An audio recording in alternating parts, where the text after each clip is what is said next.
مجلس اعضاء کے دوران امام بارگاہ کی چھت پر ڈیوٹی سر انجام دیتے ہوئے کرنٹ لگنے سے شہید ہونے والے تھانہ سٹی مریدکے کے کانسٹیبل اعجاز احمد کو سرکاری اعزاز کے ساتھ ان کے گاؤں کٹھیالہ ورکا میں سپرد خاک کر دیا گیا ہے۔ نماز جنازہ میں ڈی پی او شیخوپورہ غازی صلاح الدین سمیت پولیس کے اعلیٰ افسران نے شرکت کی۔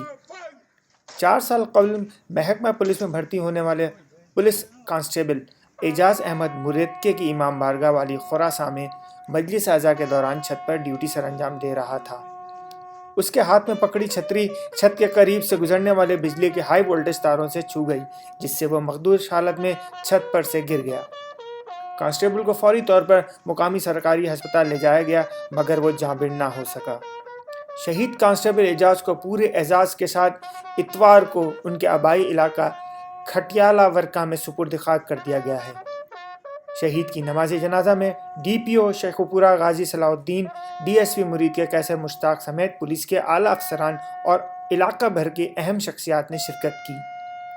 ڈی پی او کے مطابق اعجاز احمد اپنے فرائض کی انجام دہی کے دوران موت کا شکار ہوا ہے، اس لیے اسے شہید کا درجہ دیتے ہوئے اس کے خاندان کو تمام سہولیات سے نوازا جائے گا۔ Syed Sajjad Alhassan Shirazi, online digital TV, مریدکے۔